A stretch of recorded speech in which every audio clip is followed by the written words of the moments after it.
Welcome to a special episode of Imagination Fun Time. I am your host, Brandon Devine. And not to say that every episode of my podcast isn't special, because, well, I am autistic, so I am special needs. But no, today's a different kind of podcast day. Today, I'm not going to be talking about a movie or television show or any of that fun stuff. Instead, we're going to get a little bit more serious. We're going to try and make some comedy out of it, but still a very serious subject. Today, I want to talk about what is currently going on within our film industry. And I say our film industry because I have worked in both independent movies and big budget Hollywood movies, and I am a person who was most happy throughout my adult life, the past 12 years, whenever I've been on a set. Whether it's a small little independent set or a big budget studio level set, set life is the greatest place. It's the one place where I finally felt accepted, that I felt like I belonged. And right now, there is a major strike going on in Hollywood that is affecting set life, creative life, artistic life, that is affecting all of us who want to create, that want to entertain, that want to bring joy to the world, because the people in charge are fucking us over like usual. All right. So right now in Hollywood, both the Writers Guild of America and SAG-AFTRA is striking. So first, I just want to go through, this is by far not the first strike in Hollywood. There have been many strikes within Hollywood, going back all the way to the 1930s. There was the 1960s Writers Guild strike. There was the 1980s Actors Strike, the 1981 Writers Guild strike, the 1988 Writers Guild strike, and the first one I was alive for, which was the 2007-2008 Hollywood writers strike. So right now, what the writers are striking for is, there are many issues regarding these strikes. The key issues of the strikes include intellectual property rights, artistic integrity, lack of residuals from streaming services, and the most scary of all, new developments with artificial intelligence. So, God, all this stuff is such crap. It's one of the oldest, is probably a tale as old as time. Those in power will always try to control and fuck over those of us who are not rich and in power. So one of the big things that the writers are striking for is payment. There are many when you think of writers on a TV show or a movie, there are many people who think like these people are making a lot of money. But the truth is, the writers usually aren't making that much money. If anything, they're making, more average kind of wages that people in normal kind of day jobs outside of entertainment are making. So the Writers Guild strike was caused by a lack of agreement on a new contract between the WGA and Alliance of Motion Pictures and Television Producers, and also poor compensation for writers via residuals with the advent of streaming. So, as we all know, the past 10 years has been the birth and rise of the streaming services. Netflix, Hulu, Amazon, HBO Max, all these big streaming services are now the top dogs within the film industry here in America. And unfortunately, there are many rules within these streaming services that have not been set up to be fair to those working. Because it's all the rules within Hollywood have all the laws and rules and regulations were set up within Hollywood regarding, traditional movies and television, cable television for up until like 2013, 2012, 2013, around that area. All we had was you go to the movie theater to see a movie and you watch TV on television.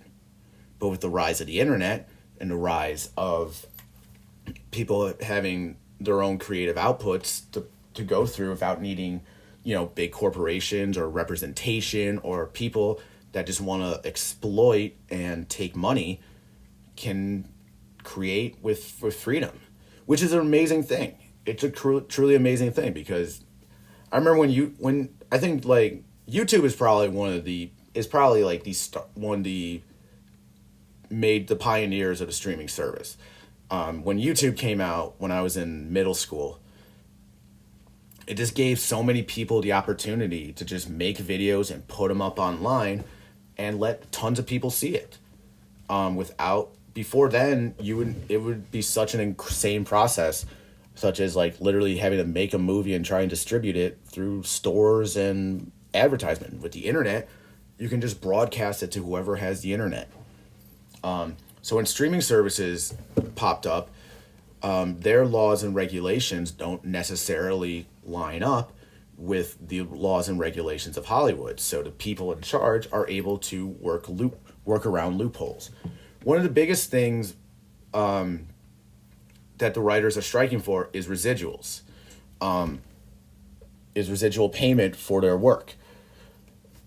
Normally, how Hollywood has worked for years is with television shows. If a television show goes into, what's the term? I forget the term, but if a show I should have done more research. I'm sorry, folks. Has been going on for a long time and is continuing to show years and years after it has been taken off the air or the show ended. The people who wrote the show and the actors in the show are supposed to still receive money every time that an episode of their show plays on television. So with the rise of streaming services, there is a huge dispute about residuals that the streaming services need to pay to the writers and the actors, because the streaming services are getting around that through loophole contracts, because laws and regulations within Hollywood have not been created yet to properly protect the writers and actors for streaming services. Streaming services claim that they have no way of monitoring how many streams a show gets or how many views a show gets or any of that stuff, which is complete crap. It is complete crap. If you go on YouTube and you go on every single video on YouTube, there is something called a view counter. You can view how many times your videos have been viewed on YouTube. On doing this podcast, I can go into Anchor or Apple Podcasts, and I can look at how many people have viewed my podcast. But the streaming services claim that they do not have the technology, or they can't be able to properly count how many times a show is streamed. So because of that, they get around needing to pay the writers and the actors more, which is complete crap. Those people, with the modern technology we have today in 2023, each major streaming service 1,000% has detailed files about how many times every episode of a show or every movie on their streaming services has been played. Whether it's been played for 5 minutes, whether it's been played all the way through, it does not matter. If a person pressed play on a TV show or movie on a streaming service, that streaming service needs to pay those writers and actors each and every time, and they need to be paid in a fair and compromisable way, a living wage, man. And when I say that, I'm not saying that every writer and actor deserves, millions and millions of dollars, but it's Hollywood, man. This is one of the biggest industries within the fucking world. And the people creating the amazing art that's supposed to come out of Hollywood deserve to be paid fairly. To me, I've always thought when it comes to writers, the writers of the most popular TV shows should be paid the most. And the writers of the shows that just sadly aren't getting the viewership that the writers wanted should still be paid, but probably not as much because their show just isn't doing as well. It's the same with, that's how business works. Some companies, you start up a restaurant, some restaurants are successful and make a lot of money, and then others flounder and flop and go out of business. Like, to me right now, like, the most popular shows, Succession, Stranger Things, those major shows, those are the writers that should be almost making like millions. Like, they should be making a lot of money. Those writers are brilliant. To me, though, the most scary, to me, and then like, with, I'm sorry, folks, just trying to get myself together. When it comes to the SAG-AFTRA strike, which also began a couple months after the Writers Guild strike here earlier this year, it's the same thing. The actors are fighting against the studios for lack of agreement on a new contract, disagreement over streaming residuals, and regulation of self-tape auditions. And again, the scariest part of all, studios' usage of artificial intelligence to scan actors' face and generate performances digitally. That is by far the most scary fucking thing I've ever heard within Hollywood. And to me, like, that's so horrifying. That is so goddamn horrifying and fucking evil. They want to eliminate, the studios truly want to eliminate everybody on set that they don't have to pay. They want to make as much money as possible for themselves. It is such crap, dude. Such crap. Actors are just, when it comes to residuals from streaming services as actors, it's the same thing like I said with the writers. They are not being paid properly. Even the biggest stars aren't getting, even the big stars of these streaming shows, the big name actors that we all know and love aren't getting paid fairly for their residuals, for their work. Why? Because the studios are using loopholes within the laws and the contracts to fuck us over. By far, one of the biggest things that is the scariest fucking thing of this entire strike is the rise of artificial intelligence. When I lived, from 2017 to 2020, I lived in Los Angeles. And I moved out there. I packed my car. I was 24 years old. And I packed my car with everything I owned that I could put in there that I needed. And I drove across country from Buffalo, New York. And I had no apartment set up, no job set up. I drove into that city with nothing prepared. And I just started having to figure it out. And literally within 2 weeks, I was on sets. Within 2 weeks, I had joined Central Casting to sign up to be a background actor. And I joined another background acting company. Within 2 weeks, I was on set. I remember the very first set I was ever on. It was in July 2017 at CBS Radford Studio. It was for the first season of a show called SEAL Team. My very first background acting job in Hollywood, I was playing a bar patron in a bar on a show called SEAL Team. I will never forget that day. I was so happy that day. Even though later that day I got a flat tire and I had to pay like $300 to get a new tire. At that point, I almost didn't care. I was so happy that my first time being on a studio set, my first time being around studio equipment. Well, not, scratch that. I've been around studio equipment before, but the first time just being on a major Hollywood set, it was it was mind-boggling to me. It was so mind-boggling to me. And then a few days later, I was way out in the hills in the Santa Monica Mountains at Paramount Ranch.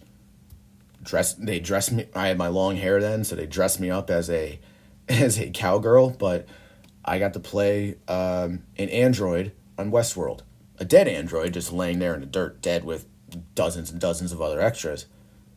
But again, less than like 3 weeks after driving into Los Angeles with nothing, I was on a set of Westworld. And that day I got to stand in line at Crafty during lunch, and I looked next to me, and Jeffrey Wright is right next to me, legendary actor Jeffrey Wright. And I just got to say hi to him, and I told him that I really enjoyed his performance in the movie Basquez. And he thanked me, and he said that was really kind of me. And just, it was amazing. And during those 3 years, I had the greatest moments of my life working on sets in Los Angeles. In 2018, I worked for the entire second season on a Showtime series called I'm Dying Up Here. I worked on that show probably between 15 and 20 times throughout 4 months in the beginning part of 2018. I was one of about probably 150 people that were hired that season to play background actors in the comedy club Goldie's.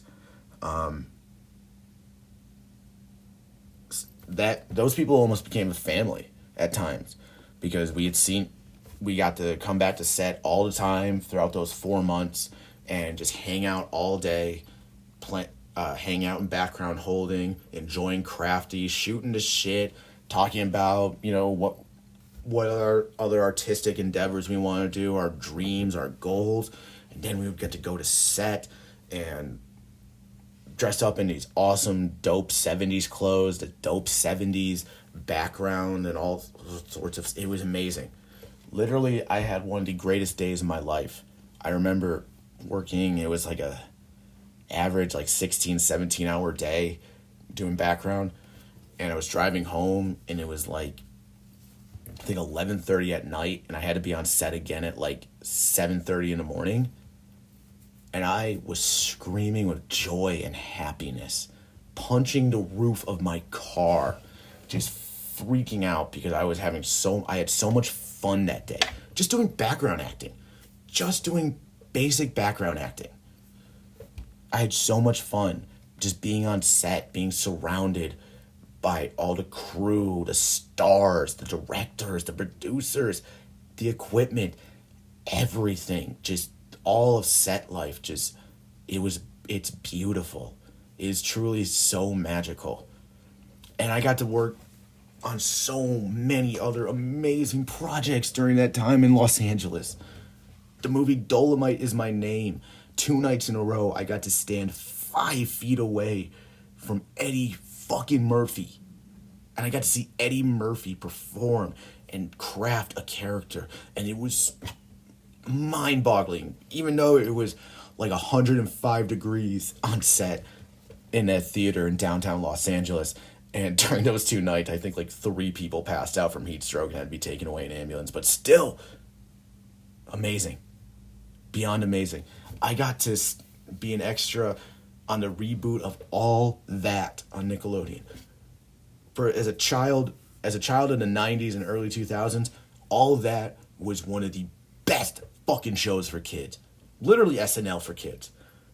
And if you had told me at 9 years old that I would just get to work for 1 day on an episode of All That, I would have cried. I would have been you're lying, you're fucking with me. But dude, I got to do it one day. I got to be on set, and it was fucking so amazing. Just playing a background crew member on in the scene. But I got to work in front of a live studio audience. I got to do rehearsals that day.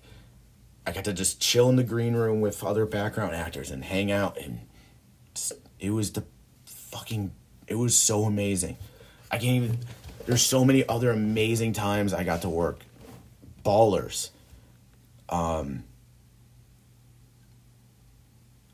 just trying to think of like everything. Like I could go through. I can't even think right now of all the amazing shows that I worked on with background.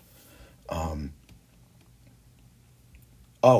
of the greatest fucking days of my life was being a background extra on It's Always Sunny in Philadelphia. That was truly one of the best days of my fucking life, being on that set. I've been a diehard fan of It's Always Sunny for over 10 years now. And being on that set, it was an episode where they were at the zoo, and I just played, one of a couple hundred background actors playing zoo patrons and stuff like that, but just being there, watching the gang be the gang, and then when cameras weren't rolling, they were serious, hard-working actors and producers making sure everything was right for this episode. It was amazing. I got to see Danny DeVito. I literally got to stand like 5 feet from Danny DeVito that day. And he came over and he said hi to all of us, and he was the fucking nicest dude. All these background actors is one of the best ways for people who want to get onto a set for the first time to do it.